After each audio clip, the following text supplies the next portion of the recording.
So I'm a little early before they come pick me up to go to the career fair. So I decided to just sit here and do a little 3-tip from me for how to handle a career fair and how to handle when you meet recruiters. Now, this has nothing to do with Schlumberger. I'm not speaking for them. This is just purely my opinion. So here we go. So my top 3 tips as a student, if you're coming to a career fair, is 1, be confident. Even if you might not be, just be confident, because that's really gonna stick with me personally or with the recruiters and say, wow, this person knows what they want, they know how to get it, and they have a strong character, which is all good. Like, that's, for me, that's kind of what I'm looking for. So be confident. Yeah, I'm a chemical engineer graduating right now. I want to go in oil and gas. This is what I want. I see myself in 5 years, going to the field, getting out, going in, whatever. Even if you might not have that clear, perfect vision of what you want, just be confident about it and wing it. Second, I would say, is know a little bit about the company. There's nothing more that turns me off as a volunteer recruiting when they're like, what is Schlumberger? What company is this? Oh, okay, cool. Yeah, I'm interested to work here.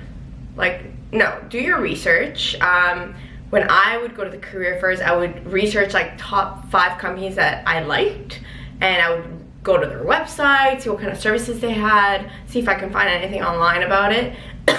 Sorry. So that when I showed up, I would be like, oh hey, yeah, Schlumberger, you guys work in oil and gas, you're a service company, you work in Alberta here in Canada or offshore, you have bases all over the world. Like, just, you don't even need to know that much, but just a little bit of interest goes a long way, because I'm like, oh wow, okay, this person is interested in us. So yeah, and then 3 is you're good. Obviously grades are important, but I don't think it's everything. So example is, I want to see a student that clearly is trying really hard at school and has good grades. Now, good grades doesn't mean a 4.0 GPA or like the kid who gets 100 on every exam. That's not what I'm looking for. But I think, somewhere between 75 to 100 shows that you're obviously studying, you're doing your homework, you're not just like partying every day in university and not really caring because you're like in your 60s. But I mean, grades are kind of hard because you can have a shitty student but really amazing at like other things. So kind of like a lot of successful people that we all know, they dropped out of school or they were never good in school, yet they're here like successful millionaires. So I'm not saying that if you're 60s or below or whatever, like give up or whatever. That's not what I'm saying. I'm saying I like personally to see someone who's average and who's trying really hard at school and is like passing and all that stuff, but has a great personality and is, someone who I can talk to, someone who's a people person, someone who is not shy to talk and like solve problems. And you're gonna have to put your face out there when you go to the field. You're gonna have a crew to manage, so it's important to have those characteristics of a manager as well. So my example is, if you're average but you have all of these qualities, I will want you to be part of the company. Whereas let's say you have 4.0 GPA or you're 100% like, amazing student, the best student, like you get scholarships and all that.